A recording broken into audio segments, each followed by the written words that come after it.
there's a kind of silence that creeps in, after betrayal, not the crashing kind, filled with shouting and slammed doors, but the heavy, airless kind that sinks into your chest and stays there.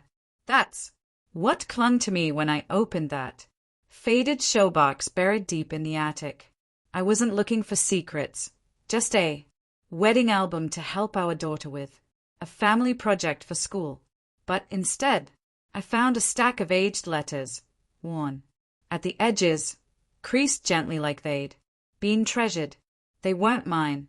At first glance, I assumed they were old notes I'd written her in our early years.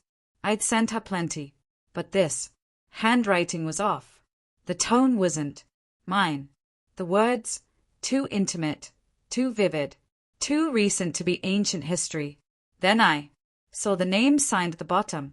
Gregory, her college flame, the one she'd sworn was ancient history. No contact, no threat. I read each letter like a man watching his world dissolve in real time. They weren't relics of a past fling. They were breadcrumbs of an affair that had never ended. Rendezvous wrapped in business trips. Love notes dated 5 years ago. A hotel receipt wedged between 2 envelopes from the very weekend. She claimed she'd flown to Chicago to see her sick aunt. 2 decades, 2 lives, one enormous lie. We built a life, 2 children, countless birthdays, holidays, and even a vow renewal. And all that time, she was living a second truth behind our smiles. Worse than the affair was the performance. The way she came home after each lie, kissed me, tucked our kids into bed, and acted like nothing had ever happened. Maybe I should have seen it. Maybe I did. But I let the normalcy seduce me. She was attentive enough, warm enough, never suspicious. No perfume out of place. No strange charges on our cards. Just enough reality to blind me. I sat with the letters spread around me, the weight of years pressing on my chest. Every cherished memory now came with a shadow. Our 10th anniversary. She was messaging him that night. That trip to the lake? She said she needed space. Turns out she needed a weekend with him. It wasn't rage I felt. It was grief. Quiet, paralyzing, and a decision beginning to form. I didn't confront her that night. Instead, I watched her closely. She moved through the house like nothing had shifted. Made coffee, folded laundry, kissed my cheek. Each gesture familiar, each one now tainted. But the way she smiled, that's what broke me. So effortless, so convinced, as if betrayal was just another task she'd learned to manage. All the red flags I once ignored came roaring back. Late calls, old friends she bumped into, tension after solo trips, all things I'd excused. And still, she had no clue her world had already shattered in mine. When I chose to speak, it wasn't in private. It was over dinner, with our children present. The place held memories, birthdays, anniversaries, Sunday lunches, perfect for what needed to be said. She laughed, joked, reached across the table to squeeze my hand. That's when it hit me. How practiced she was, how fluent in deception she had become. And with calm clarity, I said 7 words. That ended everything.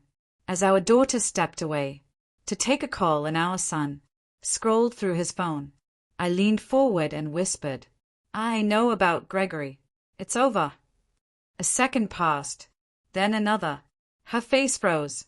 Eyes blinked once, twice. Then the color drained. Her hand recoiled. Her back straightened. The mask shattered. She tried to speak. Nothing came out. Our son looked up, confused. I smiled gently and said, We'll talk later. And I meant it. Not with her, with them. The woman across from me was no longer my wife. She was just a stranger, wearing her skin. She followed me to the car, eyes wet, lips trembling. Please, she whispered. Let me explain. But I didn't need explanations. 20 years of deceit don't unravel in a minute. Of panic, I replied. I don't hate you. I pity you. You chose shadows when you had sunlight. She sobbed, shoulders heaving, but I didn't flinch. Not because I didn't care, but because I had no energy left to care for both of us. She begged for time, for a talk, for grace. I gave her none. I left, booked a room, called a lawyer, then a therapist. No more bleeding quietly. The divorce was surgical, not dramatic. I told the kids, gently, honestly, without too much detail. Shock, tears, anger, and then quiet understanding, especially from our daughter. I always wondered, she said, why you came home from vacations, looking more tired than when you left. That was it. The moment I knew I was right to leave. She tried to win me back. Letters, messages, friends nudging in. But I said nothing, because I didn't need to. Those 7 words had already burned the bridge. I know about Gregory. It's over. No need for rage. No need for revenge. Just a sentence, a truth, and a man who finally walked away whole.